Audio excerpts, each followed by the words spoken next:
Ontem, o presidente Lula formalizou a indicação do advogado dele, Cristiano Zanin, para uma vaga no Supremo Tribunal Federal. Se a gente levar em consideração os 2 primeiros mandatos de Lula e estes primeiros 6 meses do terceiro mandato, com uma indicação, ele já indicou um bom número de ministros para a Suprema Corte. São 9 até agora indicados pelo presidente Lula. Acho que a gente tem inclusive a imagem deles para que a gente se lembre de todas as indicações feitas pelo presidente Lula desde 2003, primeiro ano dele quando chegou ao Planalto. E tem aí as indicações feitas por Lula. A gente vai mostrar todas as indicações, não são só essas, né? São outras também, não é? Bom, essa é a primeira, né? Com o ministro Peluso, Aires Brito e agora Peluso, Aires Brito, Joaquim Barbosa, Eros Grau, o ministro Menezes Direito, já no segundo mandato, e depois os outros indicados pelo presidente Lula, que aos poucos, daqui a pouco, pode completar uma bancada inteira de indicações na Suprema Corte, né? Bom, mas deixa eu chamar o Uribe para cá, para a gente conversar um pouquinho, depois a gente mostra o resto dessa arte toda aí. Ele tem mais uma indicação para fazer daqui a pouco, que é da ministra Rosa Weber, que, aliás, ontem reclamou, não por coincidência, no dia da indicação de mais um homem branco para a Suprema Corte, ela reclamou da falta de representatividade feminina no Supremo Tribunal Federal, não é, Uribe?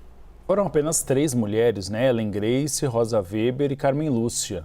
E se a gente for considerar a configuração do Brasil, é um país negro e um país formado por mulheres em sua maioria, e a gente não tem esse espelhamento na Suprema Corte brasileira. Essa arte é importantíssima, Colombo, para a gente entender por que Lula chegou a Cristiano Zanin, que é uma questão que a gente pode dizer, alguns chamam de rancor, outros chamam de estratégia. Nessas indicações, a Lula acabou ficando frustrado com alguns dos ministros indicados. Um deles, Joaquim Barbosa, que foi o relator do processo do Mensalão, que condenou a cúpula do Partido dos Trabalhadores. Isso foi um fator que fez com que Lula ficasse com uma pulguinha atrás da orelha nessa nova indicação. Tivemos também José Dias Toffoli, que foi um indicado de Lula. Ele foi da AGU, da Advocacia Geral da União, e acabou indo à Suprema Corte. Mas 2 episódios deixaram Lula um pouco frustrado com Dias Toffoli. O primeiro, Dias Toffoli, durante a prisão de Luiz Inácio Lula da Silva, não o visitou. O ministro Gilmar Mendes, por exemplo, chegou a telefonar para Lula após a prisão. E depois, quando Lula não foi autorizado por Toffoli para para ir ao enterro de seu irmão, ao velório de seu irmão, que morreu no ano de 2019. Isso fez com que Lula ficasse com um pouco de rancor em relação ao ministro. Depois, quando Lula foi eleito, Toffoli chegou a pedir perdão a Lula em relação à não possibilidade de Lula ter ido ao velório. Então, a indicação de Cristiano Zanin vai um pouco nessa linha.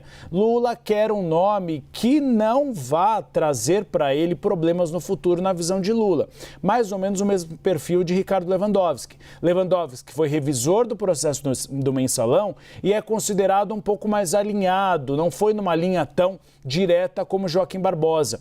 Carmen Lúcia foi outra indicação de Lula. E aí também Lula avalia que ela acabou, em muitos momentos de julgamento, se alinhando a decisões lavajatistas, como são considerados aqueles ministros que não vão na linha garantista. Então, por isso que veio agora o nome de Cristiano Zanin. É elogiado por uns, criticado por outros, por ser o advogado pessoal de Lula, mas as indicações anteriores e as frustrações de Lula em relação a nomes anteriores foi o que levou à indicação de um nome que é considerado por Lula mais seguro para decisões mais alinhadas ou favoráveis a ele. Agora, toda a razão tem a ministra Rosa Weber de puxar a orelha, porque não representa a sociedade o Supremo Tribunal Federal, hoje sem nenhum homem ou mulher negros e com poucas mulheres, 2 apenas. Por isso que Lula tem sido muito pressionado, e por Rosângela Silva, a primeira-dama Janja, de na vaga de Rosa Weber, em outubro, quando ela completa 75 anos, indicar uma mulher.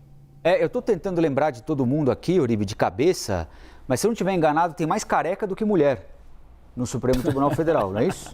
O Gilmar Mendes, o Zanin, o Alexandre de Moraes. Mas, Colombo... Quem mais tem o de homem? Tem o Toffoli. O Toffoli, implante Joaquim... conta ou não conta? Implante de capilar. É isso que eu ia dizer, porque se a gente for considerar, por exemplo, André Mendonça, ele era de uma forma, depois que ele foi indicado ao Supremo Tribunal Federal, teve implante capilar. Nesse caso, ele pode estar fraudando a cota dos carecas ou não? Vamos esperar Cristiano Zanin, porque todo ministro, quando vai para o Supremo Tribunal Federal, faz uma recalchutada, porque as transmissões são exibidas na televisão. Então, talvez Cristiano Zanin também possa aderir ao implante capilar. Não, mas é claro, a gente está brincando aqui, mas é para ressaltar o distanciamento entre a representatividade do Supremo do que nós somos como país, né? Não tem nenhum negro, e tem mais careca, se a gente levar em conta a bancada que fez implante, do que mulher. Quer dizer, um negócio que chama atenção mesmo, né? Chama bastante atenção. Agora, há a crítica sempre ao presidente Lula por ter indicado o próprio advogado, né? Agora, essa relação, a história mostra que essa relação, ela pesa muito, né, Uribe? O complemento das indicações feitas pelo presidente Lula, né?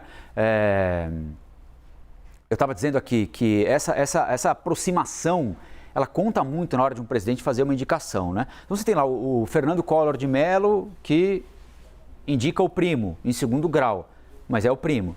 Tem o Fernando Henrique Cardoso, que indica o advogado-geral da União, Gilmar Mendes.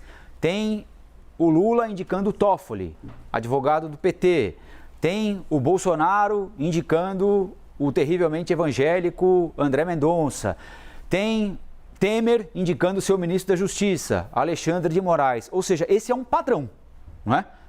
Não há a utilização em primeiro plano do raciocínio do que é melhor para a Suprema Corte, mas sim do que mais convém a quem está fazendo a indicação. Se o ministro vai corresponder ou não àquilo que é esperado dele no plenário, aí são outros 500, mas raros são os casos em que o indicado ou a indicada não é alguém do círculo muito próximo, às vezes pessoal, às vezes profissional, de quem indica, né? Colombo, você costuma dizer uma frase que faz todo sentido. Há argumentos para os dois lados. De um dos lados, o argumento é: o Supremo Tribunal Federal é um tribunal político. Então, são indicados nomes políticos, que são mais afinados às tendências e às crenças do presidente da República de plantão. Lula e Dilma fugiram de alguns algumas indicações políticas, porque quiseram contemplar, no caso, uma diversidade de gênero e de raça. Joaquim Barbosa veio nessa toada de colocar o primeiro negro no Supremo Tribunal Federal, mas não só porque ele era negro, porque ele era capacitado juridicamente, mas foi um fator que acabou pesando. Por isso que Joaquim Barbosa sempre se colocava na corte, reconhecendo que foi indicado por um dos fatores, por ser negro, por ser algo inédito e necessário para o país, com uma certa independência. Isso que é um dos fatores que causou uma dor de cabeça a Lula, porque ele considera que levar em conta apenas a diversidade pode fazer com que o ministro não fique tão alinhado a ele, que o ministro queira mostrar uma independência, assim como Carmen Lúcia, que depois também mostrou independência em relação tanto ao julgamento do Mensalão, como em relação a outros julgamentos relacionados à Operação Lava Jato. Então, esse argumento existe. Por outro lado, há o argumento de que seria melhor, por ser uma corte, que fossem juízes de carreira. E a gente tem visto que poucos são juízes de carreira. Eu acho que uma das exceções hoje na atual configuração é Rosa Weber, que era do Tribunal Superior do Trabalho. Mas os demais são advogados, muitas vezes são egressos do Ministério Público, mas juízes de carreira não são. Pois bem. 9h04, a Basília Rodrigues apurou que até o fim desse mês aqui é a tendência de que o Senado liquide a fatura e faça a sabatina e Zanin, a tendência seja aprovado pelo plenário do Senado e já provavelmente no segundo semestre, na volta do recesso de julho, o plenário do Supremo estará completo com as 11 indicações. Aí no segundo semestre tem a vaga da ministra Rosa Weber, que vai completar 75 anos. Você lembra o mês de cabeça, Uribe? Outubro. Em outubro, então, tem outra indicação a ser feita pelo presidente Lula.